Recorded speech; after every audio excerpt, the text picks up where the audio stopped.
नमस्कार सर, स्वागत है हमारे YouTube चैनल पर आपका। जो भी दर्शक आपको देख रहे हैं उनको थोड़ा सा अपने बारे में बताइए। वैसे बहुत सारे लोग आपको जानते हैं, जो पहली बार देख रहे हैं उनको अपने बारे में बताइए। मेरा नाम महेंद्र सिंह है जी। राजस्थान अजमेर हमारा लोकेशन है इधर जी। पुष्कर से 12 किलोमीटर पड़ता है। मजेवला करके लोकेशन है, गांव छोटा सा गांव है। तो सर आपको करीबन 7 से 8 साल आप अपने दम पर अपनी बकरी पाल रहे हैं। बिल्कुल। और आपके यहाँ पर तो पुश्तैनी काम है, मान लीजिए पुश्तैनी तो चल ही रहा है, आपके क्षेत्र में भी बकरी पालन रहा है। ये कंपलसरी यहाँ पे आम मतलब पुश्तैनी कोई जाति वाति से तो वो प्रभावित है नहीं। हाँ। सभी पालते हैं तो उस हिसाब से कुछ एक दो रखते हैं, कुछ बड़े लेवल पे रखने लग गए। तो मैंने भी उसको पहले तो 70-80 रखते थे, फिर इसको थोड़े से कम में किया है, लेकिन अच्छे पे करने की कोशिश है। तो अभी 40 पे रख रखा है। 40-50 रहती है। 40-50 का चलता टारगेट। तो सर मुझे ये बताइए, जैसे हमारा आज का जो टॉपिक है सभी किसान के लिए ये फ़ायदा भी करेगा और जो बकरी पालन में आ रहे हैं उनके लिए काफ़ी मदद करेगा कि भाई किस समय पर किस प्रकार के खर्चे अलग अलग मौसम में बकरियों में लगते हैं। ये खर्चे के ऊपर बहुत कम ही लोग चर्चा करते हैं, जनरली फीड के ऊपर बताते रहते हैं कि आपको इस तरीके से। तो आप ग्राउंड पे काम कर रहे हैं और मैं घूम भी रहा हूँ काफ़ी दिनों से आपसे संपर्क में भी। तो ये थोड़ा सा बताइए कि किस किस समय में किस किस प्रकार के खर्चे लगते रहते हैं, खास करके हम फीड की ही बात करते हैं, तो किसान उस तरीके से तैयार रहे और किस किस तरीके से कहाँ पर कमी की जा सकती है उस खर्चे पर, ये भी थोड़ा सा बताइए। वो तो अपने अपने एरिया के हिसाब से है। एरिया चेंज हो जाता है तो उनके खर्चे भी चेंज होते हैं। देखो हमारे इधर जो है उसका बता सकता हूँ, बाकी के बारे में भी अपन एडवाइस दे सकते हैं, लेकिन यहाँ का बता दूँ। यहाँ का जैसे 4 महीने ये पेड़ों की जो टहनियाँ होती है, हाँ।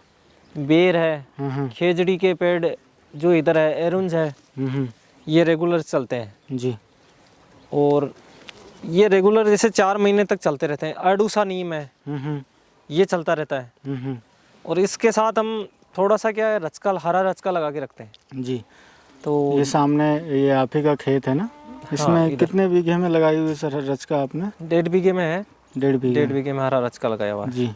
तो इससे क्या है कि जैसे इनको 1.5 केजी वेट मिल जाता है डेली का। शाम के टाइम दे देते हैं। जैसे ये टहनियाँ वगैरह पेड़ की पत्तियाँ वगैरह खा के आती है ना, आते ही फिर शाम के टाइम ये दे दिया जाता है। अच्छा।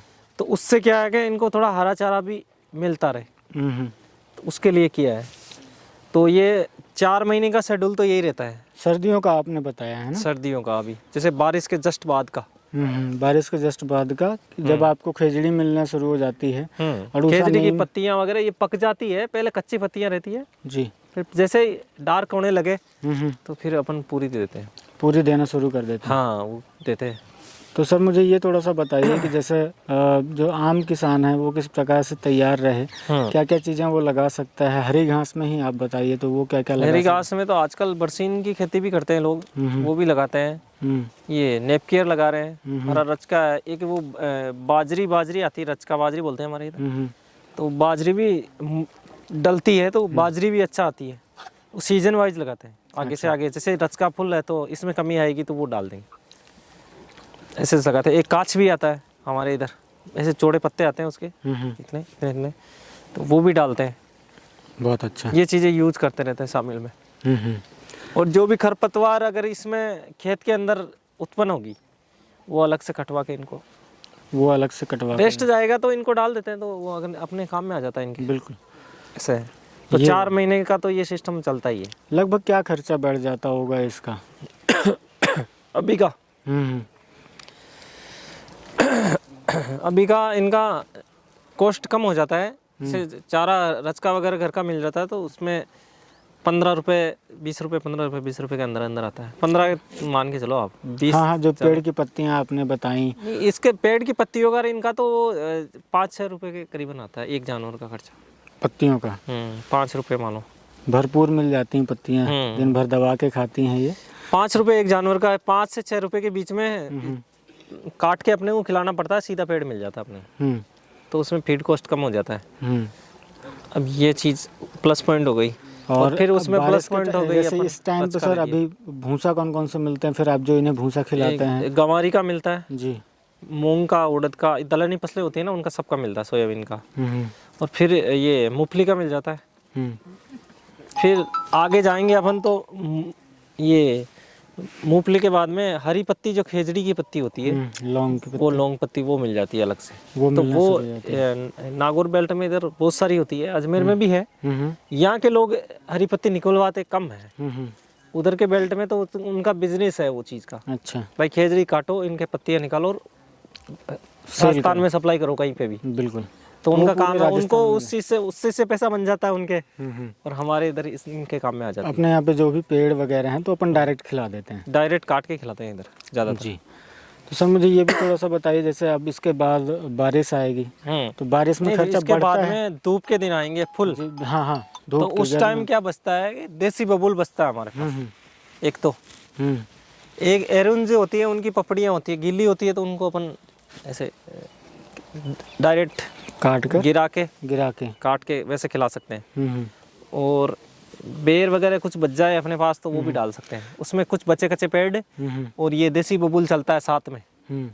तो उसमें अपन को ज़्यादातर ध्यान देना होता है फिर सूखे भूसे पर। फिर सूखे विषय में चले जाते हैं। ये भूसे क्या है, हम अभी परचेज कर लेते हैं उस टाइम के लिए। हाँ, उस टाइम के लिए सीजन भी, के अंदर ही। मतलब साल में एक ही बार आप परचेस कर लिया आपने, हाँ, स्टॉक कर लिया पूरा, तो रेट भी सही मिल जाता है। रेट बहुत वाजिब मिलता है, वाजिब मिल जाता है। अगर उस टाइम पे फिर हम इन भूसों को इकट्ठा करेंगे तो फिर ये रेट डबल हो जाए। फिर बकरी पालन कर ही नहीं सकता उस सिस्टम से चलेगा तो। जी जी, पहले ही खरीदना पड़ेगा अपने को, पहले ही खरीदना पड़ेगा। हाँ, अपन सोचे सीजन वाइज नहीं खरीदे, उसी टाइम ले लेंगे जब जरूरत होगी, तो वो थोड़ा कॉस्टली पड़ता है। बिल्कुल।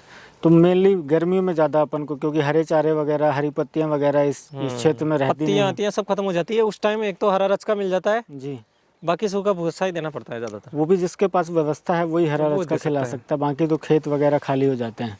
खेत वगैरह होते हैं लेकिन खेतों में इतना नहीं है ना, पानी की ज़्यादा वो नहीं है, मतलब पानी की कमी है एक तरीके से। जी जी, राजस्थान प्रदेश है तो उसमें पानी की कमियाँ ही है। हालांकि अपने तो ठीक है, चलो मिल रहा है, बाकी हर जगह नहीं है इतना, कम खाली खेत रहते हैं। लेकिन तो उस टाइम पर आपका खर्चा यहाँ बढ़ता पे क्या है कि बारिश की फसलें ही करते हैं लोग ज़्यादातर। हाँ, तो वहाँ पर उस गर्मियों में खर्चा बढ़ता है कि घटता है? फिर बढ़ता है, बढ़ता है उस टाइम, उसमें बढ़ जाता है, उसमें बढ़ जाता है। हाँ। अभी जो 15-16 रुपए पे है वो बढ़ के हाँ, 15-16 से वो 25 रुपए तक चला जाता है। 25 रुपए तक चला 10 रुपए डेली का बढ़ जाता है उसमें। जी जी, ये देखो आप। तो भाई क्योंकि डाइट के रूप में हमें, या इनकी भूख को ख़त्म करने के लिए 1 किलो करीबन सूखा भूसा भी ज़्यादा ऐड करना पड़ता है उसमें। वो अलग से ऐड करते हैं, फिर अनाज भी की मात्रा भी बढ़ानी पड़ती है। तो वो चीज़ें एक अलग हो जाती है, 10-12 रुपए एक्स्ट्रा होने लग जाते हैं उसमें। बिल्कुल। लेकिन वो 4 महीने का ही है। 4 महीने में भी जैसे देसी बबूल मिल जाता है 1.5-2 महीने तक, तो 1.5 महीने तक तो जी, तो उसके पीछे के जो बचे हैं 2.5 महीने, तो 2.5 महीने के अंदर थोड़ा कॉस्टली चलता है।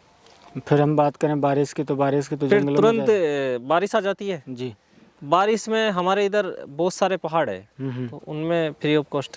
बिल्कुल, वो हमने बिल्कुल सीरीज जो ही कवर खुले करी जंगल है ना गवर्नमेंट के, वन विभाग के, तो उनमें तो घूम लेती है, जो बंद है वो बंद रह जाते हैं, तो उनमें ओपन ग्रेजिंग कर लेती है फिर। उसमें चारे पत्तियां जो मिल उसके जाती अंदर क्या होता है कि ये फुल धूप के अंदर प्रेग्नेंट होती है, हैं। जो अपन सूखा भूसा दे रहे हैं, देसी बबूल खिला रहे हैं उस टाइम। और फिर बाद में चेंज क्या हुआ कि प्रेग्नेंट होते ही वो दूध देगी कुछ टाइम के लिए, जब तक तो अपन फीड वगैरह खिला रहे हैं तब तक तो दूध देती देती चल रही है। जैसे ही वो 2.5 महीने से ऊपर हो गई प्रेग्नेंट, तो दूध उसका बंद हो जाएगा। तो पहाड़ों फिर उन पे इनकम सोर्स नहीं आ रहा, इधर से बंद होता है, तो उस टाइम फुल धूप में तो दूध भी निकल रहा है, सब चीज़ हो रही है, वो इनकम बंद होती है। जैसे इनकम बंद हुई, फ्री की फीड उधर मिल जाती है फिर। हाँ, मतलब हमारे जेब से ज़्यादा कुछ नहीं अपने जेब से कुछ नहीं लग रहा। फिर उनको केवल सुबह में पानी पिलाना है, 2-3 किलो जो भी है दलिया चोकर जो भी चापड़ वगैरह डालते हैं अपन, नमक का छोटा मोटा खर्चा रहता है, फिर वो ऑटोमेटिक उसमें चली जाती है पहाड़ों में। इस तरीके से 4-5 घंटे उधर सिरोही बकरी का पालन होता है। तो जो भी इसमें आना चाहते हैं वो बिल्कुल तैयारी कर सकते हैं कि मुझे इस सीजन में ज़्यादा खर्चा लगेगा, उस सीजन में ज़्यादा लगता है, उस सीजन में ज़्यादा खर्चा लगेगा। जैसे जो ग्रेजिंग में रखते हैं ना, उनको उस टाइम पे उसको ख्याल रखना चाहिए कि यार मुझे इस सीजन में ज़्यादा खर्चा लगना है, तो भाई उसका पहले से मैं इंतजाम करके रखूँ, पूरा कंप्लीट रखना चाहिए, इंतजाम करके। सूखा चारा तो 12 महीने ही अपने पास थोड़ा बहुत अवेलेबल हमेशा ही रहना चाहिए। नहीं नहीं, बिल्कुल वो तो जरूरी क्योंकि है, कभी के बार कोई जानवर है घर पे रोकने की जरूरत पड़ जाती है, तो उनके लिए सूखा चारा जरूरी है। और अलग अलग तरीके के बहुत सारे भूसे हैं जो सस्ता मिले हिसाब से, वो अब चने वगैरह का लोग देते हैं तो वो मात्रा में थोड़ा कम देना चाहिए।